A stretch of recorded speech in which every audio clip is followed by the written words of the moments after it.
तो कल हम पढ़ रहे थे पोटेंशियोमीटर और उसके बारे में हम लोगों ने पढ़ा था कि ईएमएफ कैसे निकालते हैं और ईएमएफ का कंपैरिजन कैसे करते हैं। आज हम पढ़ेंगे कि किसी अननोन सेल का इंटरनल रेजिस्टेंस कैसे कैलकुलेट करते हैं। तो सेम डायग्राम जो हम लोगों ने कल बनाया था वो ये है। ये मेटालिक स्ट्रिप हैं जिनमें रेजिस्टेंस नहीं होगा, इनका रेजिस्टेंस हमने कंसीडर नहीं करना। ये हमारे पास एक सोर्स है जिसका अपना एक ईएमएफ होगा ई, और ये वेरिएबल रेजिस्टेंस है जिसको हम चेंज कर सकते हैं। चेंज क्यों करते हैं? क्योंकि हमें कांस्टेंट करंट मेंटेन करना पड़ता है। अगर करंट किसी वजह से कम होगा तो हम इस रेजिस्टेंस को डिक्रीज करा देंगे तो करंट बढ़ जाएगा and it will remain as such. This is, इसको हम ए और बी बोल देते हैं। A B is potentiometer wire, ये हम लोगों ने कल पढ़ा था। और ए बी में पोटेंशियल ग्रेडियंट होता है K, that was potential per unit length, जिसकी यूनिट आती है वोल्ट पर मीटर। अब हमारे पास एक सेल है जिसका ईएमएफ हमने कैलकुलेट करना है, और ये वाला सेल है जिसको हम बोल रहे हैं unknown cell. This is unknown, इसके बारे में हमें कुछ भी नहीं पता। सबसे पहला क्या काम करते हैं, इस ए के साथ हायर पोटेंशियल साइड को और यहाँ गैल्वेनोमीटर कनेक्ट करके हम यहाँ पे कनेक्ट कर देते हैं। सबसे पहला एक्सपेरिमेंट करते हैं हम ऐसे। हम जॉकी को, जो ये जे का मतलब जॉकी है, इसको हम स्लाइड करते हैं तब तक जब तक डिफ्लेक्शन गैल्वेनोमीटर में जीरो नहीं आ जाता। जैसे ही गैल्वेनोमीटर में डिफ्लेक्शन जीरो आता है, रीडिंग को नोट कर लेते हैं।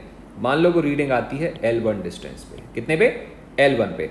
और ये क्या है? E है। तो हमारे पास रिलेशन क्या निकल के आता है? हमारे पास रिलेशन निकल के आता है E equal to KL1। Clear हो गया ना? क्योंकि हमें अच्छे से पता है अगर डिफ्लेक्शन जीरो होगा तो ये वाला वोल्टेज और ये वाला वोल्टेज कैसा आएगा?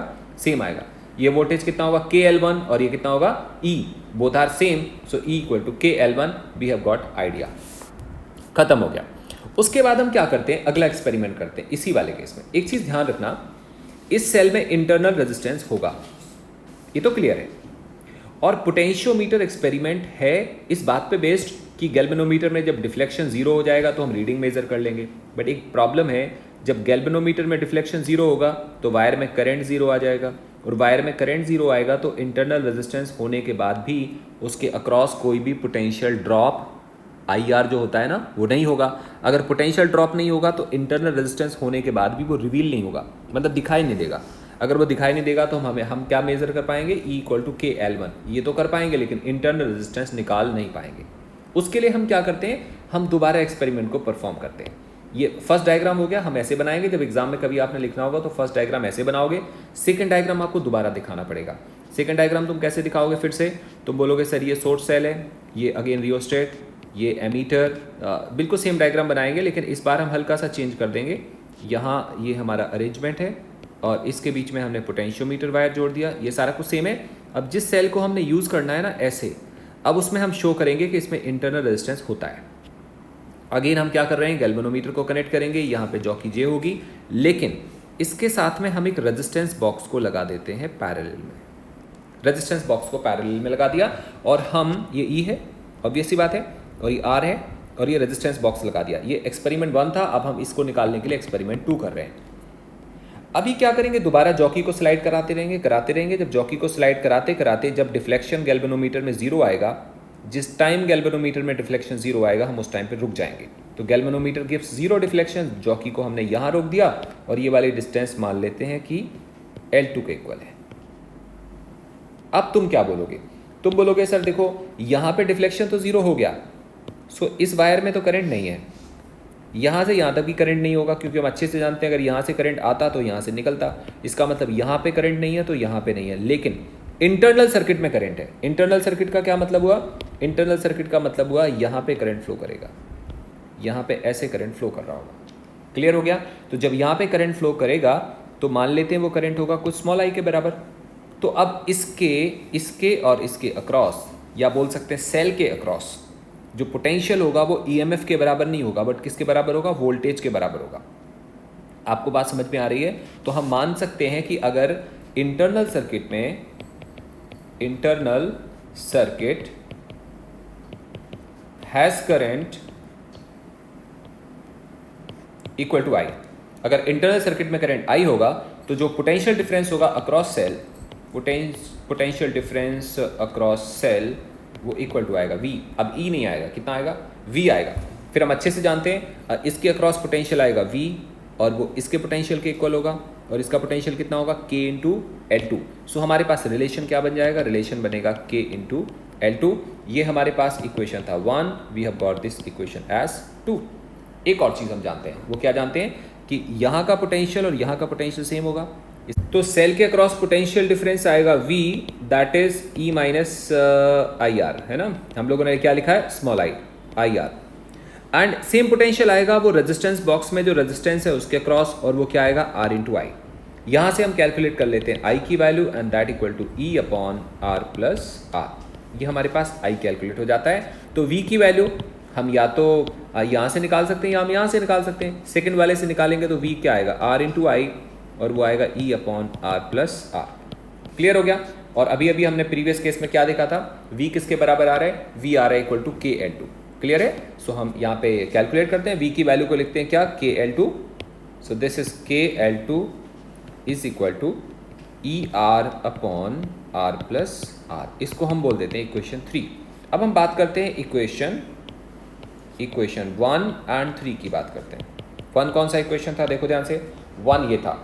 1 इक्वेशन में क्या लिखा था, E equal to KL1। E equal to KL1 का मतलब हुआ जब हमने कोई भी रेजिस्टेंस पैरेलल में कनेक्ट नहीं करा था, केवल सेल कनेक्टेड था, तो उसका EMF होगा K इंटू L1 के इक्वल। सो अब हम बात करते हैं 1 और 3 से। 3 हमारे सामने लिखा है, 1 हमारे सामने अगर हम लिख देते हैं तो हमारे पास आता है KL1 equal to just E, this is equation 1। दोनों को कर देते हैं डिवाइड। दोनों को जैसे हम डिवाइड करेंगे हमारे पास रिलेशन निकल के आएगा, इक्वेशन नंबर 3 डिवाइडेड बाय 1 करेंगे तो रिलेशन क्या निकल के आएगा, L2 upon L1 is equal to, E cancel हो जाएगा, क्या आएगा, R upon R plus R। Clear हुआ। हम शफलिंग कर देते हैं, शफलिंग करेंगे तो यहाँ से आएगा हमारे पास R plus R is equal to L1 upon L2 into R। R को वहाँ ले जाएंगे तो स्मॉल r आएगा, L1 upon L2 minus 1 multiplied by R। This is internal resistance of unknown cell. मतलब अगर हमें अननोन सेल का रेजिस्टेंस निकालना है तो नल पॉइंट के 2 अलग अलग लेंथ निकालने पड़ेंगे। पहले हमने L1 निकाला, फिर हमने L2 निकाला, और कैपिटल R मतलब जो रेजिस्टेंस बॉक्स में हमने रेजिस्टेंस अप्लाई करा उसकी वैल्यू पता होनी चाहिए, नथिंग इज रिक्वायर्ड। उसकी हेल्प से हम इंटरनल रेजिस्टेंस कैलकुलेट कर लेते हैं। हम एक एग्जांपल देखते हैं मीटर ब्रिज पे बेस्ड। सी, मैं लिखवा नहीं रहा आपको, बस आप समझ लो केवल। हमारे पास यहाँ 2 रेजिस्टेंसेज हैं, एक ये है और एक ये है। इसको हमने P नाम दे दिया और इसको 10 ओम नाम दे दिया। मतलब P के बारे में हमें कुछ भी पता नहीं है, ये मान के चलो।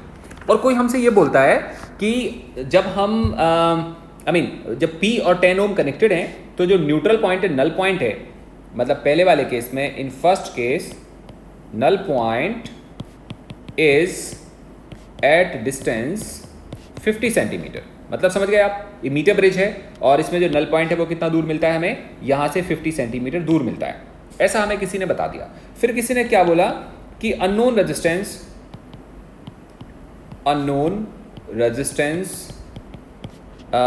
से X is connected in parallel with 10 ohm। और जो अब नल पॉइंट मिल रहा है वो इस बार ही हमें नल पॉइंट मिल रहा है, null point is at distance 75 centimetre. मतलब आप समझने की ट्राई करो, जब यहाँ पे P है और 10 ओम है तो नल पॉइंट कितना दूर मिल रहा है, नल पॉइंट मिल रहा है 50 सेंटीमीटर दूर। अब हमने क्या करा, इसके अक्रॉस एक और रेजिस्टेंस को पैरेलल में जोड़ दिया, तब नल पॉइंट जो 50 सेंटीमीटर मिल रहा था वो बढ़ के कितना हो गया, 75 सेंटीमीटर हो गया। और किसी ने बोला फाइंड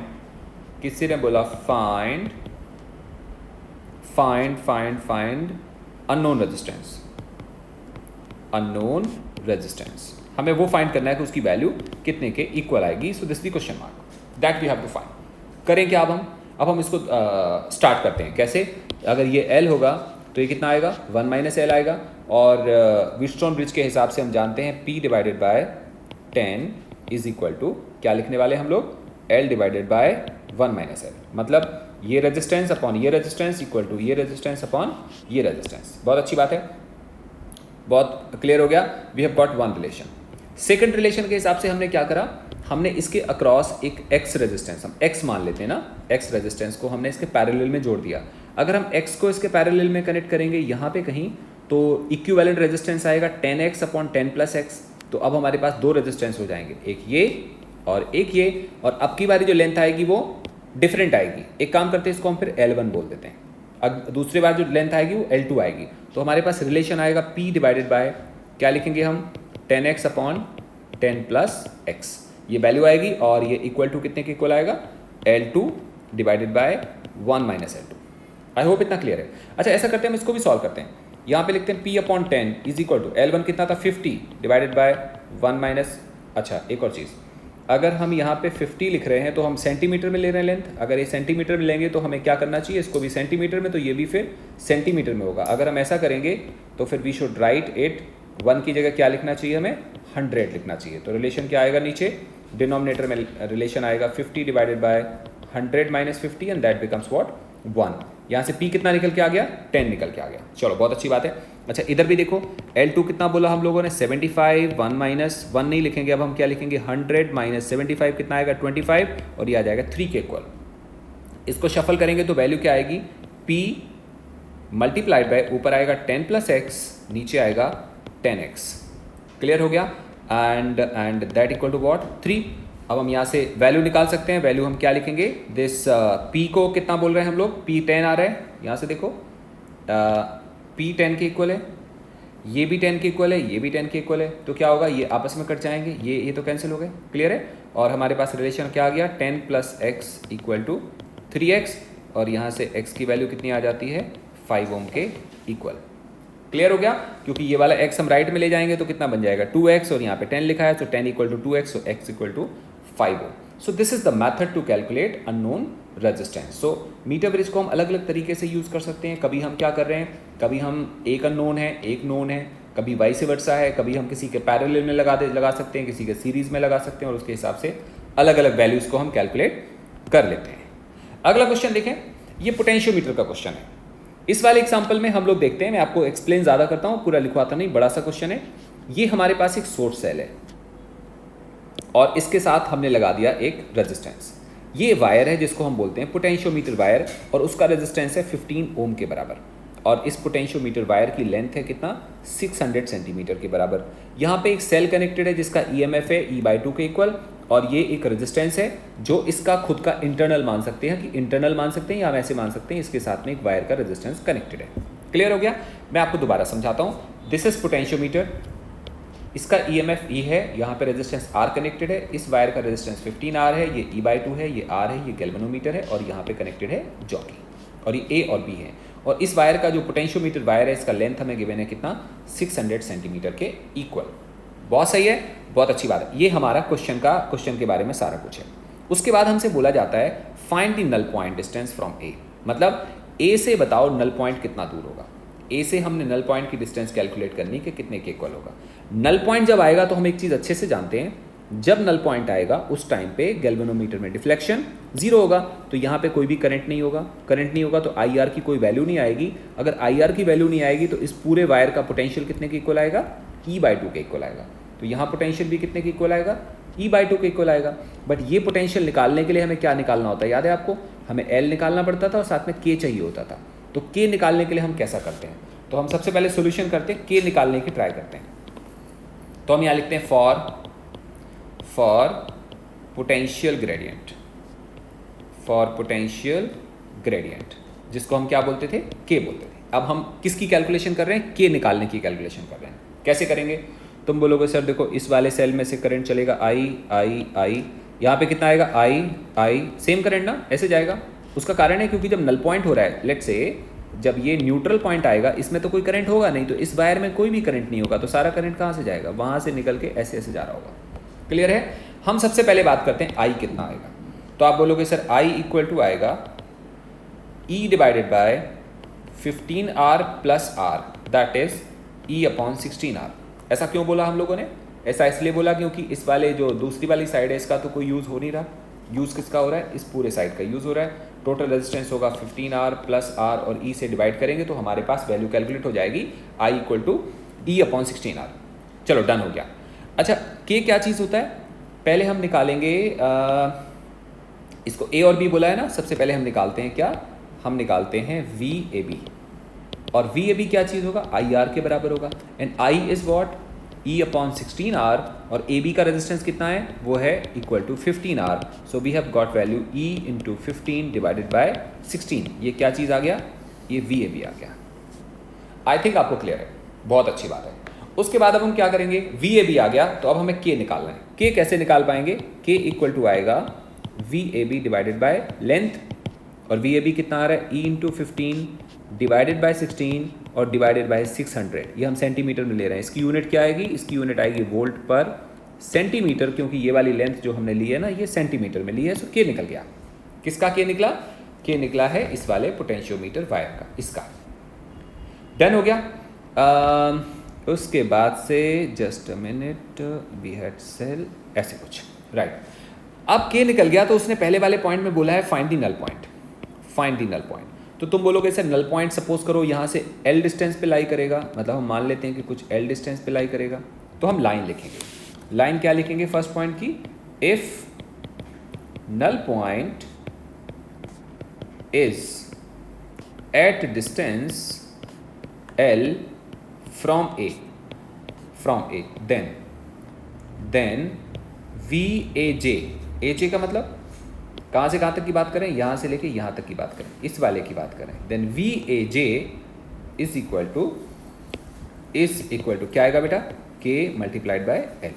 ध्यान रखना K की यूनिट किस में आ रही है, पर सेंटीमीटर में आ रही है, तो L भी किस में होगा, सेंटीमीटर में होगा। और ये किसके बराबर होगा, ये इक्वल टू होगा E/2। कारण है दोनों पैरेलल में है। कौन से पैरेलल में, ये इसके पैरेलल में है। यहाँ पे कोई वोल्टेज नहीं आ रहा, वोल्टेज केवल यहाँ आ रहा है, तो इसका वोल्टेज और इस पूरी लाइन का वोल्टेज कैसा होगा, सेम होगा। तो ये इक्वल टू आ गया E/2। बहुत अच्छी बात है। अब हम के की वैल्यू को निकालते हैं, या के कितना आएगा, के आएगा ऊपर लिखा हुआ है, के आएगा E इंटू 15 डिवाइडेड बाय 16 और डिवाइडेड बाय 600, और यहाँ पे आएगा L is equal to E/2। E से E कैंसिल हो गया। अब हम शफल करेंगे, शफलिंग करके हम L को कैलकुलेट कर सकते हैं। ध्यान से देखो L कितने के इक्वल आ रहा है, L इक्वल टू आएगा, वी कैन हैव, यहाँ पे निकाल सकते हैं हम, L इक्वल टू आएगा कितना, 16 multiplied by 600 divided by 2 divided by how much, 15, and this value comes out, solve करके देखें आप, ये वैल्यू आएगी 320 सेंटीमीटर के इक्वल। तो हम क्या कह सकते हैं, हम बोल सकते हैं null point distance from A is 320 centimetre. Clear हो गया, नल पॉइंट डिस्टेंस हमारा निकल गया 320 सेंटीमीटर। एक बार फिर से सही से सोल्यूशन देख लो आप। हम लोग ने क्या करा, हमारे पास एक सेल गिवन है, ये आर गिवन है, इस वायर का आर गिवन है, ये एक दूसरा सेल गिवन है जो अननोन नहीं है, इस बार नोन है, इसका रेजिस्टेंस गिवन है, ये सारी वैल्यू गिवन है। और किसी ने हमसे बोला कि नल पॉइंट कितना दूर आएगा।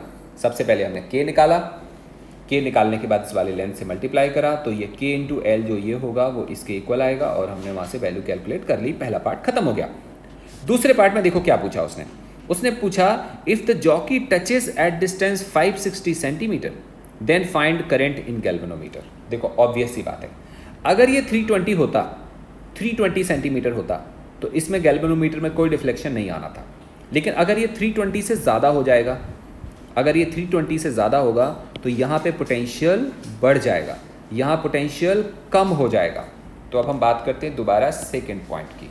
सेकेंड पार्ट में गिवन है कि जो जॉकी है उसको हमने पहले फर्स्ट पार्ट में तो 320 सेंटीमीटर पे जाके न्यूट्रल पॉइंट आ रहा था।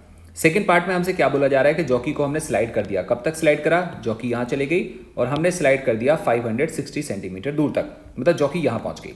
और उसके बाद हमसे बोला गया कि बताओ गैल्वेनोमीटर में कितना करंट आएगा। देखो ऑब्वियस ही बात है, अगर ये 320 होता तो इस वाली लाइन का वोल्टेज और इसका ईएमएफ कैसा आता, सेम आता।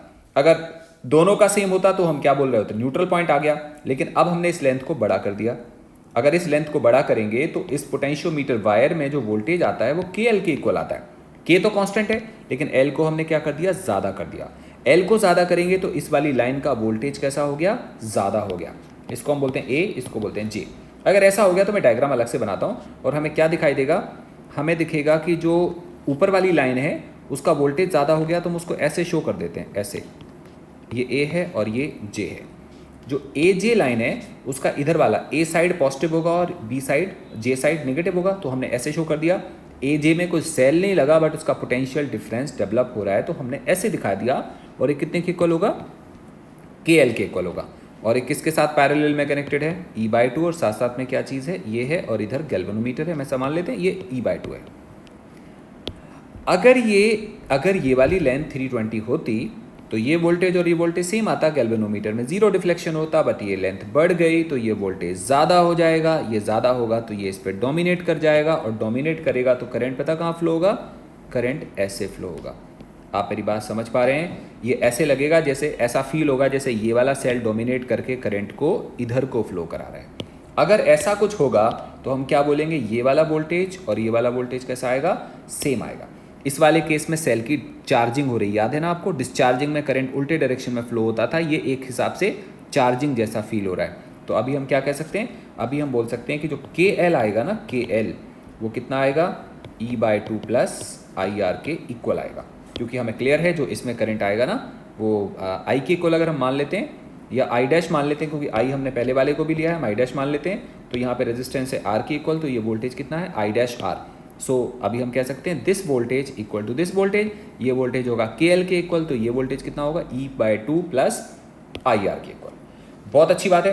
अब हम लिखते हैं यहाँ पे K की वैल्यू, और अगर हम K की वैल्यू लिखेंगे तो K याद करो, अभी हमने क्या देखा था, हमने देखा था 15E divided by 16 multiplied by 600, और L कितने के बराबर आ रहा है, 560 के बराबर आ रहा है, एंड दैट इक्वल टू क्या लिख रहे हैं हम लोग, E/2 plus this I' into R।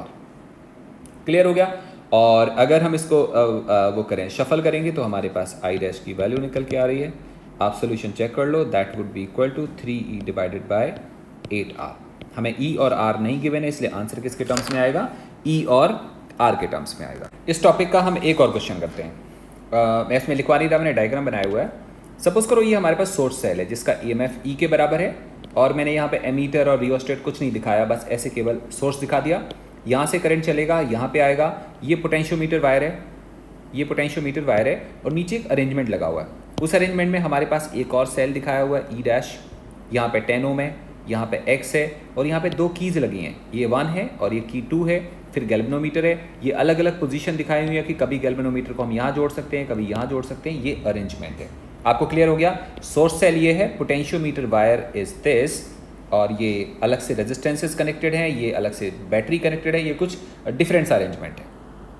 फिर हमसे पूछा गया या हमसे बोला गया कि बैलेंस पॉइंट के बारे में बात करें। ये बैलेंस पॉइंट है ना, balance point when S1 is closed S2 is open is 50 centimetre. कहने का क्या मतलब हुआ, अगर हम इसको J मान लेते हैं, अगेन इसको A लेते हैं, इसको हम B लेते हैं, तो पहले वाले केस में, फर्स्ट केस क्या है कि इसको हम S1 S बोल रहे थे, तो हम इसको S1 ही बोल देते हैं ना, इसको हम बोलते हैं S1, और दूसरे वाले को क्या बोलेंगे हम, S2। ठीक है, अभी दोनों ओपन दिख रहे हैं हमें। पहले वाले पॉइंट में क्या लिखा हुआ है, S1 is closed, S1 is closed, यहाँ लिख देता हूँ मैं प्रॉपर, क्लोज्ड। ठीक है, तो पहला पॉइंट है S1 is closed, S1 is closed end S2 is open. Diagram कैसा बनेगा, डायग्राम बनेगा बेटा, ध्यान से देखो, मॉडिफाई कर रहा हूँ, डायग्राम बनेगा ऐसा, S1 को बंद कर दिया, और S2 कैसा है, ओपन है, मतलब इसको अलग ही कर देते हैं, अभी हटा देते हैं फिलहाल के लिए, ये ऐसे हो गया। अगर ये ऐसा होगा तो हमें कैसा दिखाई देगा, हमें दिखेगा कि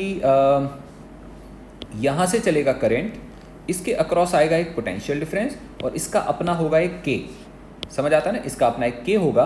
और अगर हम VAJ निकालेंगे, सॉरी, अगर हम A और J के बीच में पोटेंशियल डिफरेंस निकालेंगे ना, VAJ, तो वो इक्वल टू आएगा K इंटू L। क्लियर है ना, इसका अपना एक पोटेंशियल ग्रेडियंट K होगा, और इसकी न्यूट्रल लेंथ अभी कितनी आ रही है, 50 सेंटीमीटर के बराबर। तो VAJ is equal to KL, K multiplied by 50। एक चीज़, दूसरा चीज़, इसको हम बोल देते हैं इक्वेशन 1। अभी हम कौन सी बात कर रहे हैं, जब S1 ओपन है तब की बात कर रहे हैं, सॉरी S1 क्लोज है, S2 ओपन है तब की बात कर रहे हैं। तो ये वाला जो पोटेंशियल डिफरेंस आ रहा है वो आ रहा है VAJ, that is K multiplied bye L, L की वैल्यू 50 के मैंने। एक और चीज़, जितना पोटेंशियल डिफरेंस यहाँ पे आएगा वही पोटेंशियल डिफरेंस होगा, यहाँ से देखो, वही पोटेंशियल डिफरेंस होगा इसके और इसके बीच में। इनको मैं कुछ नाम देता हूँ, C और D नाम दे देता हूँ।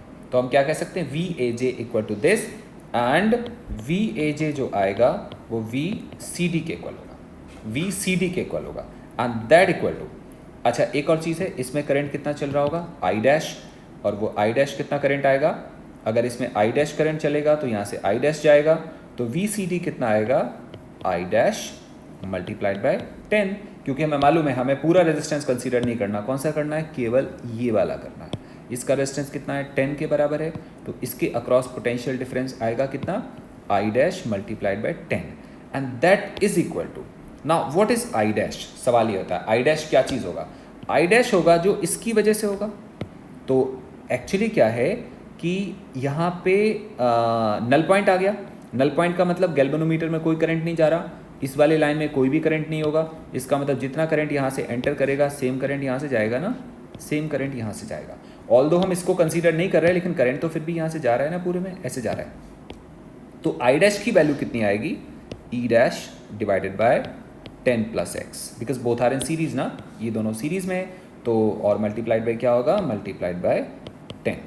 We have got this type of relation. अभी हम क्या करते हैं, इसको हमने 2 बोल दिया, अभी हम क्या कर रहे हैं, 1 और 2 को आपस में कंपेयर करेंगे, क्योंकि जितना पोटेंशियल यहाँ पे आ रहा है और वही पोटेंशियल यहाँ पे आ रहा है, दोनों की वैल्यू कैसी है, सेम टू सेम है। तो हम क्या कह सकते हैं, 1 इक्वल टू 2, 1 इक्वल टू 2, यहाँ से रिलेशन क्या आ जाएगा, रिलेशन आएगा ये देखो, E dash upon 10 plus x into 10, E dash upon 10 plus x into 10 is equal to K into 50।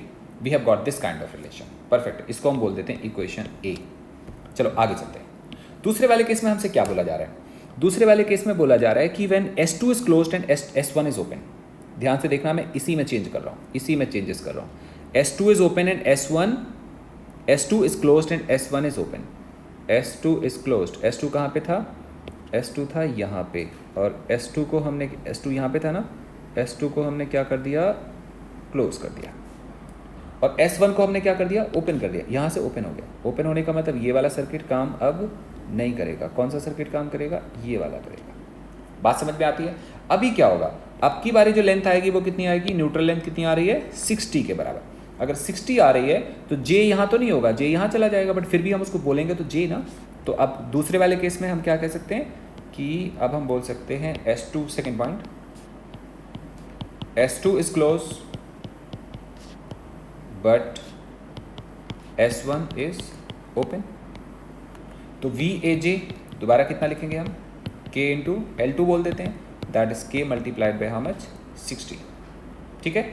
और दूसरी बात है, इसको हम ऐसे बोलते हैं, इसको मैंने CD बोला था, इसको हम बोल देते हैं लेट से P, इसको हम P बोल देते हैं। तो एक चीज़ हमें क्लियर है, जितना पोटेंशियल ये होगा उतना पोटेंशियल ये होगा। और एक और चीज़, गैल्वेनोमीटर में अभी भी करंट नहीं जा रहा है, इसका मतलब ये वाला करंट कैसा रहेगा, पहले के जैसा रहेगा।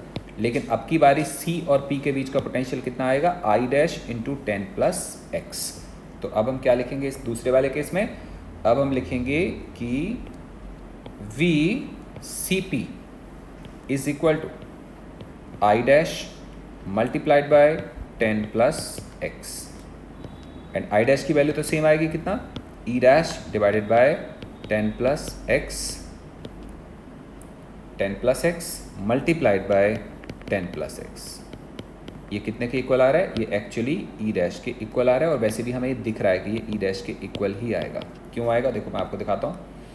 प्रीवियस केस में क्या था, ये वाले सेल का वोल्टेज यहाँ कुछ होगा, यहाँ कुछ होगा, लेकिन अगर हम इन दोनों को कंसीडर कर रहे हैं तो इन दोनों के अक्रॉस वोल्टेज कितना आएगा, वो इतने के इक्वल आएगा। और वो किसके इक्वल होगा, वो इस वाले के इक्वल होगा। ठीक है। तो अभी हमने क्या देखा, VAJ इक्वल टू VCD, और VCD हमने ये निकाला, और जब हमने इसको सॉरी ये तो पहले वाला था, VAJ इक्वल टू VCD। जब हम बात कर रहे हैं इसकी, तो हम बात कर रहे हैं VAJ इक्वल टू VCP, और VCP कैलकुलेट करा तो वो इतने के इक्वल आ गया, E डैश के इक्वल। ना दोबारा देखें हम, ये चीज़ और ये चीज़ सेम होगी, तो हम दोनों को इक्वेट करेंगे, तो रिलेशन क्या आएगा, K into 60 equal to what, E dash. इसको हम बोलते हैं इक्वेशन B। अब अगर हम A और B से रिलेट करें, आपस में डिवाइड कर सकते हैं, ऐसा कुछ भी कर सकते हैं, तो हम कह सकते हैं equation A divided by equation B। ऐसा करेंगे तो यहाँ पे लिखा है K50, यहाँ लिखा है K60, दोनों को डिवाइड करेंगे तो रिलेशन आ सकता है कितना, 5/6 इक्वल टू, अगेन डिवाइड करेंगे तो यहाँ पे लिखा है E डैश, इस वाले में लिखा है E डैश, और इस वाले में लिखा ई dash plus 10 divided by 10 plus x, और हम ये अपॉन ये कर रहे हैं तो ई डैश कट जाएगा, हमारे पास क्या मिलेगा 10 डिवाइडेड बाय 10 प्लस एक्स। अगर हम शफल करते हैं वैल्यू को तो हमारे पास वैल्यू कितनी आती है, यहाँ से 2 आ जाएगा, ये आएगा 10 plus x is equal to 12, x कितना मिलेगा 2 ओम के बराबर। राइट हो गया। सो ये हमने कैलकुलेट कर लिया कौन से वाला रेजिस्टेंस, ये वाला अननोन रेजिस्टेंस जो हमें एक्स था। So it was about potentiometer. So आप इसको अच्छे से कर लो, आपको असाइनमेंट भी मिलेगी, आप उसको ट्राई करेंगे तो आपको पोटेंशियोमीटर और मीटर ब्रिज अच्छे से समझ में आ जाएगा। थैंक यू सो मच बेटा, बाय बाय।